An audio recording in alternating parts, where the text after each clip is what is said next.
हम सब की रोजमर्रा की जिंदगी में बुखार या ब्लड प्रेशर जैसी बीमारियों की तो बहुत चर्चा होती है। हाँ बिल्कुल, हर घर में किसी न किसी को ये शिकायतें होती ही हैं। सही कहा। तो जैसे ही ये बीमारियां होती हैं, हमें तुरंत पता होता है कि क्या करना है। लेकिन आज के इस डीप डाइव में हम कुछ ऐसी बीमारियों पर बात करने वाले हैं जो बहुत खामोशी से अपना असर दिखाती हैं। और मेडिकल साइंस के पास भी उनके बहुत सारे जवाब अभी नहीं हैं। एकदम सही। तो आज हमारे सामने जो स्रोत है, उनका शीर्षक ही अपने आप में बहुत कुछ कहता है।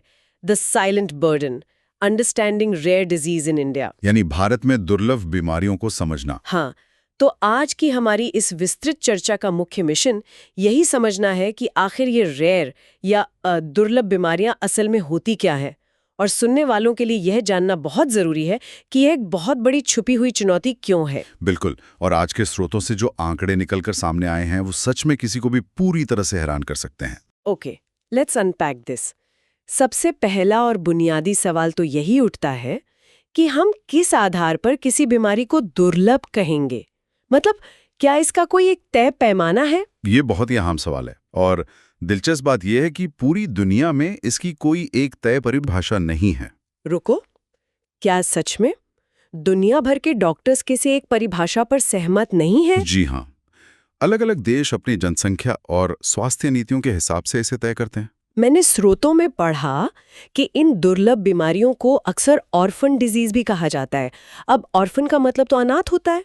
बिल्कुल, इन्हें अनाथ इसलिए कहा जाता है क्योंकि ऐतिहासिक रूप से इन पर रिसर्च करने या दवाइयां बनाने पर उतना ध्यान नहीं दिया गया। अच्छा, मतलब मुख्यधारा की चिकित्सा प्रणाली ने इन्हें एक तरह से अनाथ छोड़ दिया था। सही कहा। अब अगर हम परिभाषा पर वापस आएं, तो विश्व स्वास्थ्य संगठन यानी WHO के अनुसार अगर 1000 लोगों में से एक या उससे कम व्यक्ति को कोई बीमारी है तो वो दुर्लभ है। 1000 में से एक। तो अगर हम यही पैमाना भारत के संदर्भ में देखें तो स्थिति कैसी दिखती है? भारत की आबादी तो बहुत बड़ी है। भारत में मामला थोड़ा उलझ जाता है। यहाँ व्यवहारिक तौर पर अगर 2500 से 10,000 लोगों के बीच किसी एक व्यक्ति को बीमारी होती है तो उसे दुर्लभ माना जाता है। 2500 से 10,000 के बीच एक व्यक्ति, ये तो WHO के पैमाने से काफी अलग है। हाँ, लेकिन सबसे चौंकाने वाली बात यह है कि हमारी राष्ट्रीय नीति में अभी तक दुर्लभ बीमारी की कोई आधिकारिक और स्पष्ट परिभाषा तय ही नहीं की गई है। अरे बाप रे, मतलब जमीनी स्तर पर हम सिर्फ एक अनुमान के सहारे चल रहे हैं। बिल्कुल, और जरा सोचिए, अगर किसी चीज की स्पष्ट परिभाषा ही नहीं है तो नीतियां कैसे बनेंगी? मरीजों को सरकारी मदद कैसे मिलेगी, ये भी एक बड़ा सवाल है। एकदम सही।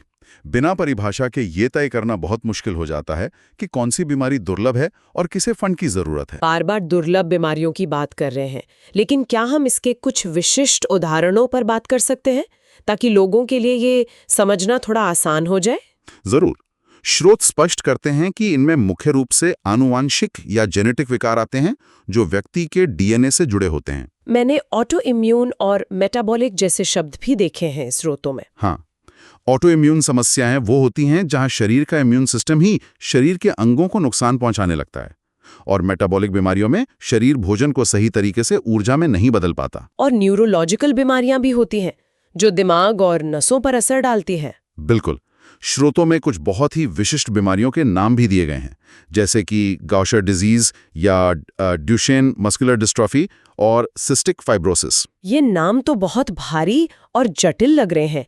इनका असल में शरीर पर क्या असर होता है, थोड़ा आसान भाषा में समझते हैं। अगर हम गॉशर डिजीज की बात करें तो इसमें शरीर में कुछ खास तरह के फैट जमा होने लगते हैं, खासकर लिवर और स्प्लीन में, जिससे वे अंग बड़े हो जाते हैं और ठीक से काम नहीं कर पाते। ओह, मतलब शरीर का कचरा साफ करने वाला सिस्टम ही काम नहीं कर रहा होता। सही कहा। और डुचेन मस्कुलर डिस्ट्रॉफी ज्यादातर छोटे बच्चों, खासकर लड़कों में देखी जाती है। इसमें क्या होता है? इसमें समय के साथ शरीर की मांसपेशियां धीरे धीरे कमजोर होने लगती हैं। एक समय ऐसा आता है जब बच्चों को चलने फिरने में भी बहुत दिक्कत होती है। ये तो बहुत ही दर्दनाक है। और सिस्टिक फाइब्रोसिस? इसमें शरीर में बहुत ही गाढ़ा बलगम बनने लगता है जो फेफड़ों और पाचन तंत्र को बुरी तरह से प्रभावित करता है, जिससे सांस लेने में भारी तकलीफ होती होगी। बिल्कुल, ये बीमारियां दुर्लभ होने के बावजूद शरीर को बहुत गंभीर रूप से प्रभावित करती हैं। Here's where it gets really interesting. जब हम इन बीमारियों से जुड़े आंकड़ों की तरफ देखते हैं तो सच्चाई और भी हैरान करने वाली लगती है। वो कैसे? अगर हम वैश्विक स्तर और भारत की तुलना करें हाँ। तो दुनिया भर में अब तक 6000 से 8000 अलग-अलग दुर्लभ बीमारियों की पहचान हो चुकी है। हाँ, ये आंकड़ा तो स्रोतों में स्पष्ट रूप से दिया गया है। लेकिन भारत में स्रोतों के अनुसार भारत में अब तक केवल 450 बीमारियों की ही पहचान की जा सकी है। 450। हाँ, सिर्फ 450। 8000 और 450 में तो बहुत बड़ा अंतर है। ऐसा क्यों है कि हम इतनी कम बीमारियों को ही पहचान पाएं? If you connect this to the bigger picture, तो ये तस्वीर और भी ज्यादा साफ होने लगती है। ये जो 450 का आंकड़ा है, ये नहीं बताता कि भारत में बाकी बीमारियां मौजूद नहीं हैं। तो क्या ये हमारी स्वास्थ्य प्रणाली की सीमाओं को दर्शाता है? बिल्कुल। हमारे पास पहचान करने के साधनों की कमी है और जागरूकता भी कम है। अब इनका नाम भले ही दुर्लभ है, जिससे लगता है कि ये बहुत कम लोगों को होती होंगी, लेकिन जब हम पूरे देश के आंकड़ों को मिलाते हैं तो ये एक बहुत विशाल रूप ले लेती है। 70 से 90 मिलियन लोग इन बीमारियों से पीड़ित हैं। मतलब 7 से 9 करोड़ लोग। कुछ रिपोर्ट्स तो इसे 8 से 10 करोड़ तक बताती हैं। 7 से 9 करोड़ लोग, ये तो कई देशों की पूरी आबादी से भी ज्यादा है। अगर इसे एक देश मान लिया जाए तो ये दुनिया के कई बड़े देशों से भी बड़ा होगा। सही कहा। और अगर हम इस आंकड़े को थोड़ा और सरल भाषा में समझें तो इसका सीधा सा मतलब यह है कि भारत में हर 20 में से एक व्यक्ति किसी न किसी दुर्लभ बीमारी का शिकार है। रुको, हर 20 में से एक व्यक्ति, ये तो बहुत ही बड़ा तथ्य है। बिल्कुल। ये इस धारणा को पूरी तरह से तोड़ देता है कि दुर्लभ का मतलब सिर्फ इक्का दुक्का होता है। जरा सोचिए, अगर कोई लोकल ट्रेन में सफर कर रहा है तो उस डिब्बे में बैठे हर 20 लोगों में से एक व्यक्ति प्रभावित हो सकता है। हाँ, हमारे आसपास, दफ्तरों में, सार्वजनिक जगहों पर ऐसे बहुत से लोग मौजूद हैं जो इन बीमारियों से जूझ रहे हैं। और हमें शायद इस बात का जरा सा भी अंदाजा नहीं है। This raises an important question. और वो सवाल ये है कि हम बार बार इस चर्चा में इन आंकड़ों को अनुमान क्यों कह रहे हैं? हाँ, मैंने भी स्रोतों में ये बात गौर की। अगर हर 20 में से एक व्यक्ति प्रभावित है तो हमारे पास कोई सटीक और पुख्ता आंकड़ा क्यों नहीं है? स्रोतों के अनुसार इसका सबसे बड़ा कारण है राष्ट्रीय स्तर पर डेटाबेस या रजिस्ट्री की कमी। अच्छा, मतलब हमारे पास ऐसा कोई केंद्रीय सिस्टम नहीं है जहां हर मरीज की जानकारी एक जगह पर दर्ज हो? बिल्कुल। जब तक हर केस एक जगह रिपोर्ट नहीं होगा, हम सटीक संख्या कैसे जानेंगे? समझ गई। तो अगर किसी छोटे शहर के अस्पताल में किसी को कोई दुर्लभ बीमारी निकलती है तो वो जानकारी शायद कभी राष्ट्रीय स्तर के रिकॉर्ड तक पहुंचती ही नहीं होगी। एकदम सही।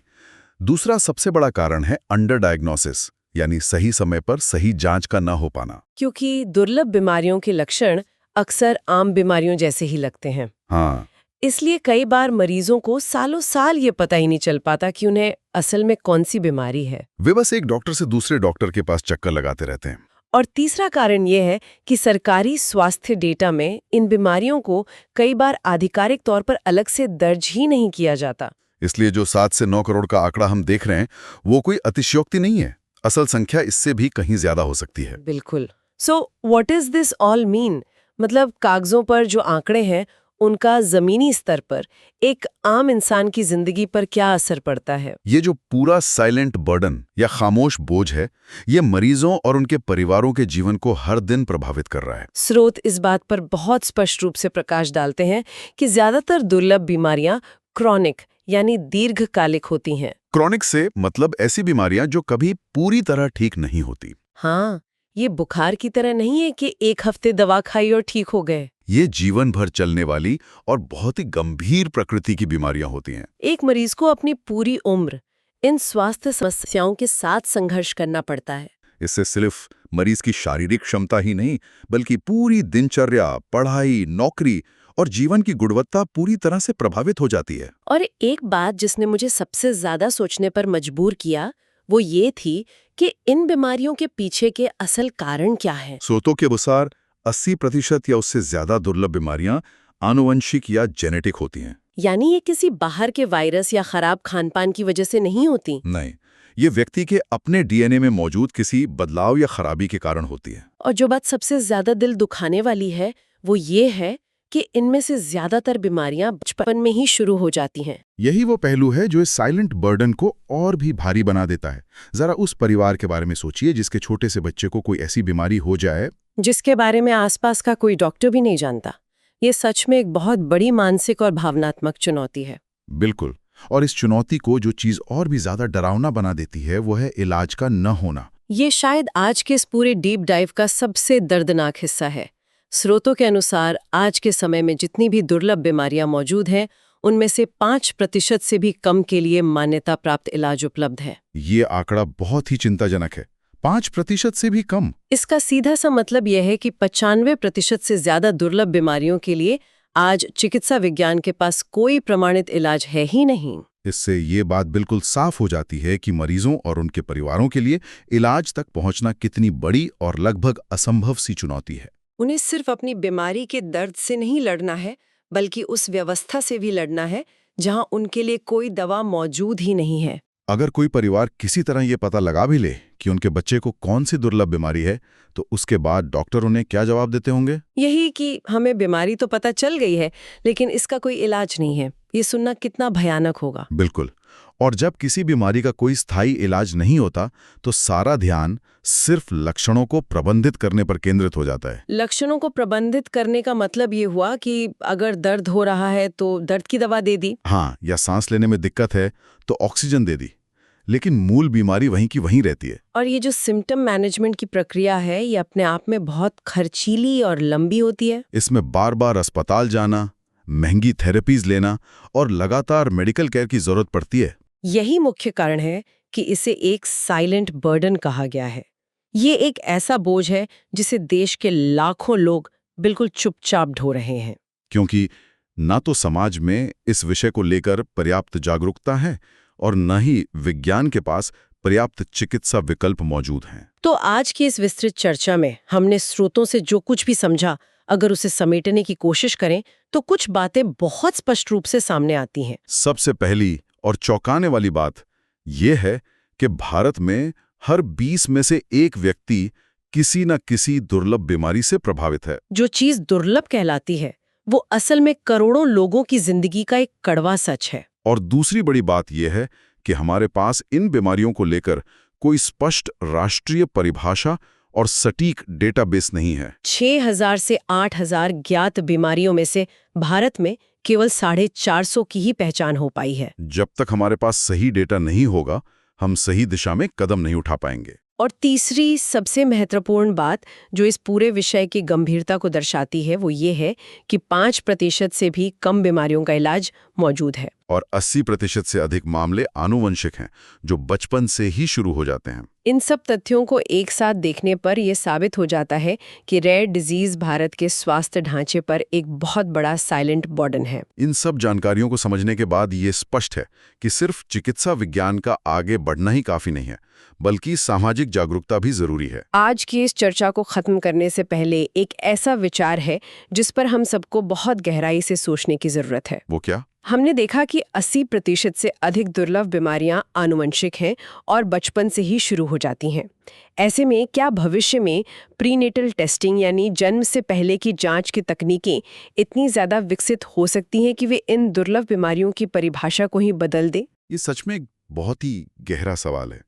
अगर हम जन्म से पहले ही इन आनुवंशिक कमियों की सटीक पहचान करने लगें, तो क्या हम भविष्य में इस साइलेंट बर्डन को दुनिया में आने से पहले ही रोक पाएंगे? या क्या हम ऐसी नई चिकित्सा पद्धतियां विकसित कर पाएंगे जो इन खराब जेनेटिक कोड्स को जन्म से पहले ही सुधार सकें, ताकि कोई भी बच्चा इन बीमारियों के साथ पैदा ही ना हो? ये विज्ञान के लिए एक बहुत बड़ी संभावना भी है और चुनौती भी। बिल्कुल। सुनने वालों के लिए ये एक ऐसा सवाल है जो भविष्य की स्वास्थ्य नीतियों और विज्ञान की दिशा को लेकर सोचने पर मजबूर करता है। आज की इस चर्चा से हमें उम्मीद है कि दुर्लभ बीमारियों के इस खामोश विषय पर एक नई समझ मिली होगी। इस विषय पर और अधिक जानकारी जुटाना बहुत जरूरी है, क्योंकि जागरूकता ही इस साइलेंट बर्डन को कम करने की दिशा में पहला कदम है। जुड़े रहें और नई चीजें सीखते रहें।